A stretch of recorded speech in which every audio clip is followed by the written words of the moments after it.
It's a small step to alleviate the suffering in Syria. That's the message from Kuwait's representative at the United Nations. US Ambassador Nikki Haley says the ceasefire is a long time coming.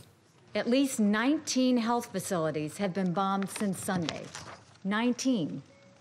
As they dragged out the negotiation, the bombs from Assad's fighter jets continued to fall.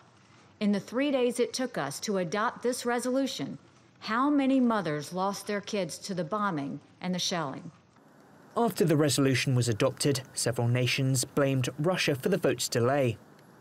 Moscow wanted changes to the original text, and it maintains that an effective ceasefire needs to come from actors within Syria.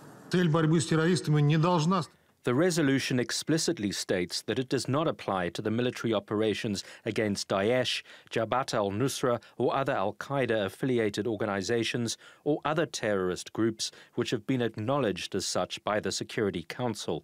This is a struggle which will continue.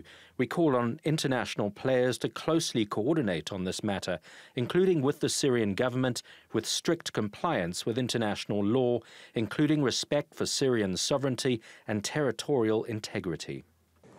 Syrian officials say terrorists have fired thousands of missiles into Damascus from eastern Ghouta.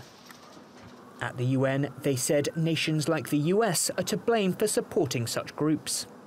They should stop these plans to spread terrorism and to ensure the legitimate military presence on our territories.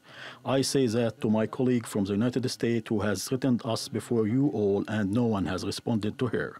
I am saying all this will not succeed and it will backfire sooner or later. It's a view rejected by Britain's Deputy UN Ambassador Stephen Hickey. He says the bombing of eastern Ghouta is a war crime. The two biggest rebel groups in eastern Ghouta say they welcome the ceasefire and will cooperate to ensure aid reaches civilians. But the deal doesn't include groups linked to al-Qaeda or Daesh. So while some areas may see calm, there are fears that the Syrians and the Russians will simply continue bombing other parts of the suburb. In Syria's mass of competing groups, different ideologies and divergent interests, there are no easy solutions. Council members made it very clear that this resolution won't solve the crisis in Syria, but they hope it will at least offer a little relief to get aid to those that are most in need. William Denselow, TRT World, New York.